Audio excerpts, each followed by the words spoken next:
Ahoj, vítám vás opět na kanále Make Pro. Dneska tady pro vás máme recenzi objektivu, a to konkrétně Canon RF 100-300 ve světelnosti 2.8. Ten objektiv je sice již 2 roky starý, ale my jsme měli teď jedinečnou možnost si ho vyzkoušet. Ať už na autodromu v Mostě, tak i při klidnější fotce v přírodě. Pokud vás tento objektiv zaujmul, pojďme se podívat na tento objektiv trošku víc blízka a na konci videa vám přineseme taky pár fotografií z tohoto víkendu. Nebudeme se nyní ale zdržovat a pojďme se na něj podívat.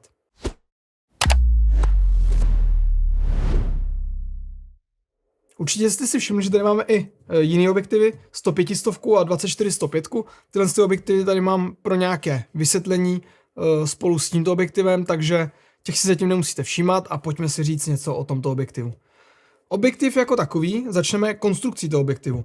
Objektiv nás velice příjemně překvapil, váží pouhých 2,6 kg, což mnoho z vás si možná řekne pouhých, ale když vidíte, co ten objektiv umí, jak je velký, tak vás ta jeho váha překvapí. Objektiv opravdu nevypadá tak lehký, jak ve skutečnosti je. Měli jsme ho celý den na zádech spolu s 24 105 s 2 fotoaparátama a bylo to docela příjemné nošení, nebylo to nic, co by vás úplně strhalo. Od váhy se posuneme k rozměrům.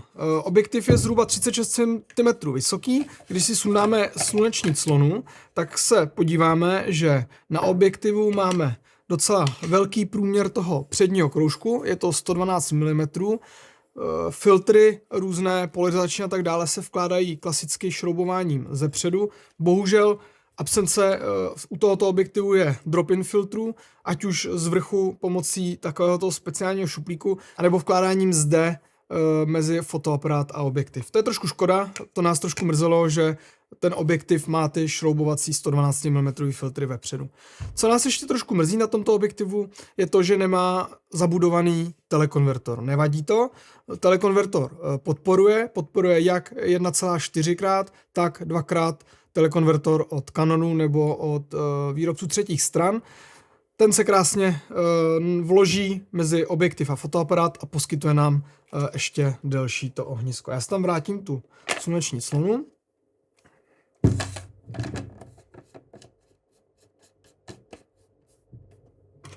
A zavřeme si to tou krytkou. Ještě než se pustíme do dalších vlastností, tak je potřeba zmínit, že objektiv se vyrábí pouze v bílém provedení, takže kdo by chtěl černý, tak bohužel nejde, dá se koupit pouze v bílém. Poslední, co se konstrukce týká, máme zde úchyt na popruh. My jsme nosili objektiv přidělaný na fotoaparátu, popruh jsme měli na fotoaparátu. Objektiv není zas tak těžký, aby to nešlo takto nosit, takže za nás tohle je věc, která je tam trošku navíc, ale určitě někdo z vás to ocení. Tady máte povolování té objímky pro stativ a je tam krásný klik systém, takže má to takto 4 pozice, v kterých se nám aretuje, do kterých si to můžeme dát a to nám krásně dělá po otočení o 90 stupňů kolem dokola. Když si to utáhneme, tak nám ta objímka krásně pevně drží. Ze spoda na přidělání objektivu máme 2 závity, a to klasický 1/4 a 3/8 palce. Takže to, na co jsme zvyklí. Ještě k té objímce, nevím, jestli to bude vidět, tak zde máme krásně takový měkčený plast, takže dost často jsme objektiv opravdu nosili takto, takže je to taková pěkná věc, kterou Canon doplnil. Kdo z vás by tam tu objímku nechtěl mít, tak se zde dá povolit 4 šrouby a z objektivu sundat úplně. Co se týká konstrukce toho objektivu, tak je to asi vše a můžeme se posunout k funkcím. Objektiv má vepředu klasicky 4 tlačítka, kolem dokola a 5. zde vzadu. Všechna tlačítka se nastavují stejně, takže na všech 5 máte možnost nastavit jednu funkci a kterékoliv z nich zmáčknete, tak vyvolá danou funkci. Tuhle funkce si samozřejmě nastavujete v menu fotoaparátu. Dále zde máme klasické 3 kroužky, ať už zoomovací, který jde krásně plynule. Trošičku nám přišlo, že v tom zoomovacím kroužku je už odpor, ale je to možná i daný tím, že ten objektiv je 2 roky starý. Myslím si, že je hodně používaný, takže už je třeba i trošičku ochozený, ale ten zoom je takový trošku tužší. Pak zde máme klasický focus ring. Ten focus ring trošku nás zklamalo, že tam není třeba jako u makroobjektivu RF 100 mm, proměnlivá rychlost toho fokusu. Jo, takže když vlastně ten fokus je stejně rychlý, ať už jedeme pomalu nebo rychle. Takže nemůžeme, když začneme pomalu, že bychom ostřili fakt lehce, ale ten fokus je prostě pevně daný a není proměnlivý. Jako poslední z těch kroužků zde máme, jak jsme již zvyklí u RF objektivů, tak zde máme tento funkční kroužek. Můžeme si zase na něj nastavit třeba změnu clony, změnu ISA. Vím, že mnoho fotografů to nepoužívá. My máme na všech našich fotoaparátech máme nastavenou změnu ISA. Občas to použijeme, aby jsme nemuseli přehmatávat, takže si tím trošičku změníme ISO, doladíme. My na fotoaparáty a kamery hlavně natáčíme, takže tam občas to ISO potřebujeme za chodu měnit. Takže na to občas využijeme, ale ne úplně tak často. No a pak zde máme klasické přepínače, vlastně většina z nich je takový, jaký jsme zvyklí, máme tady asi, co možná ne úplně všichni znáte navíc, tak zde máme LFN, máme tady preset a recall, to je přepínač na možnost nějakého přednastavení fokusu, vzdálenosti, pak zde máme klasický přepínač mezi full a 6 metry ostření. Ten přepínač nám omezuje, že buď ten objektiv ostří od 6 metrů do nekonečna, anebo v plném rozsahu. Pokud nepotřebujeme ostřit na blížší vzdálenost než 6 metrů, tak se nám to vyplatí, protože objektiv ještě o něco zrychlíme v tom ostření. Tady je nutný říct, že my jsme ho používali celou dobu na full a objektiv ostří neskutečně rychle. Máme zde klasické motory USM, jak jsme zvyklí z L-kové řady objektivů, takže ostření je opravdu přesný a strašně rychlý. Takže my jsme fotili se zapnutým přepínačem na full, ale pokud byste si chtěli to ostření ještě o něco zrychlit a víte, že nebudete muset ostřit na tu kratší vzdálenost než 6 metrů, dáte si to na 6 metrů až nekonečno. Ještě když jsme u toho ostření a u té vzdálenosti, objektiv jako takový má minimální vzdálenost zaostření 1,8 metru od čipu fotoaparátu. To znamená při takovéto délce objektivu, že nejbližší zaostřovací bod je zhruba 1,5 m od konce objektivu, což za mě je parádní. Já jsem nečekal, že to bude ostřit na takovou vzdálenost. Někomu to může připadat hodně, ale přece jenom, když dáte 300 mm, tak 1,5 m vzdálenosti je krásná hodnota. Poslední 3 přepínače, klasický autofokus, manual fokus, tam není co vysvětlovat, stabilizace on-off a tak, jak jsme zvyklí u delších objektivů Canon, tak 3 stabilizační módy. Ať už jednička, plná stabilizace, dvojka je na panning, že vlastně ten objektiv stabilizuje krásně jenom kolmo k tomu pohybu, takže objektiv, když s ním hýbeme do strany, tak nám ten pohyb do strany nestabilizuje. To znamená, že nám neposkakuje, můžeme krásně penovat ať už s autem, cyklistou nebo jakýmkoliv jiným sportovcem. Ten fotoaparát a ten objektiv jsou chytrý, takže pokud fotíte na výšku, tak on si změní to, že zase vám nestabilizuje ten panning, i když je to na výšku, takže on si to otočí a stabilizuje vám zase jenom směrem nahoru dolů. No a pak zde máme třetí mod klasicky, který stabilizuje až když namáčknete spoušť, až když naostříte a fotíte. Takže může se to hodit při nějakým sportu, že vám to necuká s obrazem a tak podobně. I přesto, že na kanále MakePro děláme různá videa a recenze na produkty, se kterými denně pracujeme, tak tato videa nejsou naší obživou a děláme je pro radost. Jako MakePro se zabýváme audiovizuální produkcí, a to především natáčením videí, focením, ale i livestreamy. Protože děláme věci, co nás hlavně baví, tak se zabýváme i režií konferencí, jejich ozvučením a svícením, prostě technickým zajištěním eventu. Máme za sebou klienty jako Metrostav, Taste, OK System, Škoda Auto a mnohé další. Pokud byste rádi i vy na některou z těchto oblastí našli spolehlivého partnera, tak koukněte k nám na web a napište nám. Rádi vám pomůžeme i s vaším projektem. Určitě ještě, abych nezapomněl, tak stabilizace umí ustabilizovat hodnotu 5,5 stopy v kombinaci s fotoaparáty řady R, které mají IBIS, stabilizaci čipu, tak je to hodnota až 6 stop. Takže perfektní stabilizace. Musím říct, že na okruhu jsme fotili hodně na 300 mm rychlé závodní vozy a opravdu všechny ty snímky byly ostré, krásně to stabilizuje, krásně to ostří. Opravdu ten objektiv mu, co se týká stabilizace a ostření, není co vytknout. Ještě než se pustíme do srovnání se 100-500 anebo s nějakým doporučením ohledně 24-105, je nutné říct, že objektiv je opravdu hodně ostrý. Ať už jste na 100 mm nebo na 300 v jakýmkoliv rozsahu, ať už jste na clonu 2.8 nebo maximální 2.20, objektiv je stále krásně ostrý.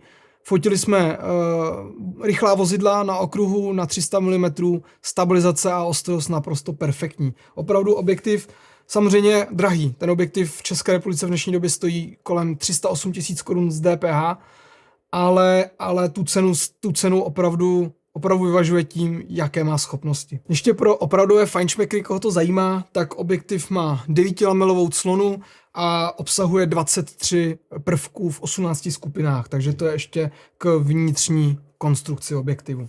My tady zcela úmyslně máme objektiv Canon 100-500 RF, nebudeme zabíhat do detailu tohoto objektivu, ale proč ho tady máme? Chtěli jsme si trošičku srovnat a říct vám, jaké jsou v nich rozdíly. Samozřejmě Canon 100-500 má clonu v rozsahu 4,5 až 7,1, takže samozřejmě úplně jiná světelnost, ale pro lidi, kteří se tím neživí, kteří rádi využijí objektiv na nějaký hobby focení, ale i občas na profesionální fotku. My tento objektiv také občas využíváme při focení pro naše klienty. Tak si myslím, že ta cena 83 000 korun, za kterou se teďko prodává, je skvělá za to, co umí, ale musíme si uvědomit, že prostě objektiv není tak ostrý. Musím říct, že když jsem začal fotit na tento objektiv, tak jsem si uvědomil, jaký ten rozdíl je a za co si připlácíte těch 200 000 korun. Ano, máte zde rozsah 100-500, ale ta ostrost a rychlost ostření, i když je tohle L-kový objektiv, prostě tohle je jiná liga.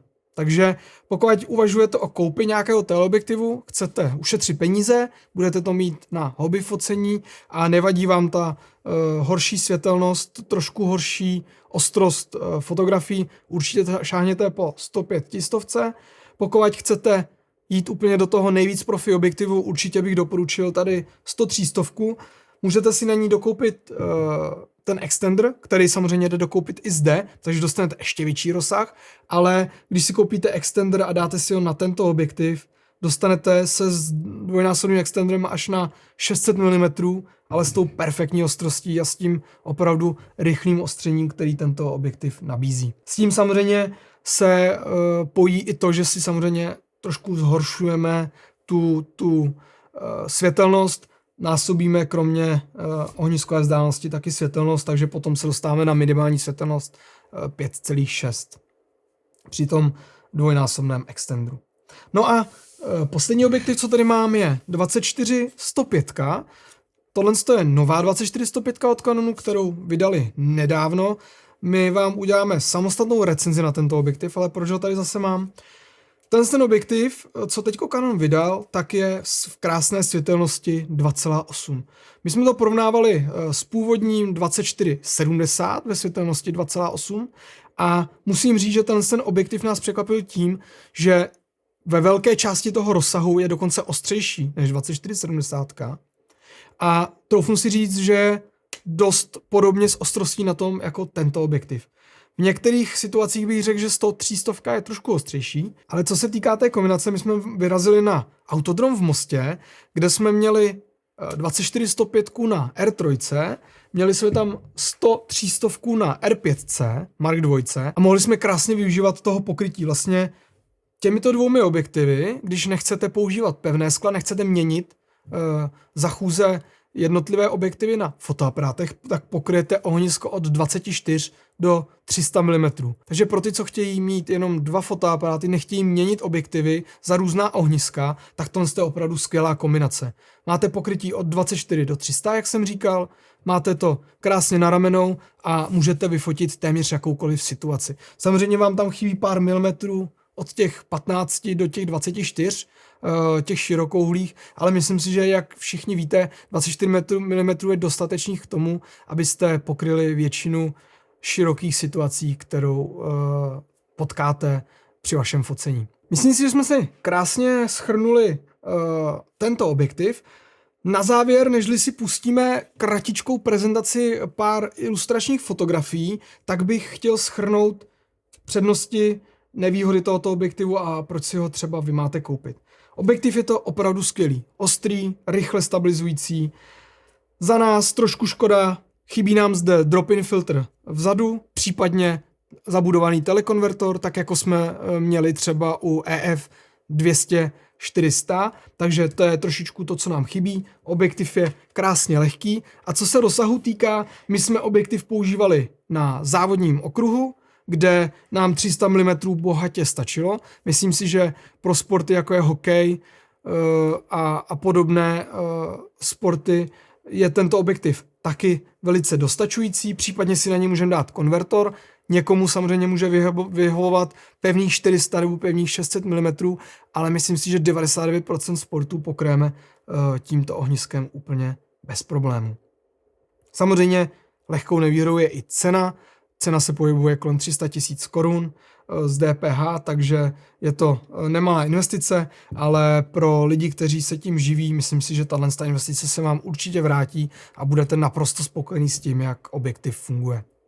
Nyní se s váma rozloučím, poděkuji vám za to, že jste si video dokoukali až zde do konce. Za odměnu vám teďko pustíme pár ukázkových fotografií. Pokud se vám video líbilo, tak prosím dejte odběr, lajkněte nám video, nasdílejte ho a těšte se na další recenze. Mějte se hezky.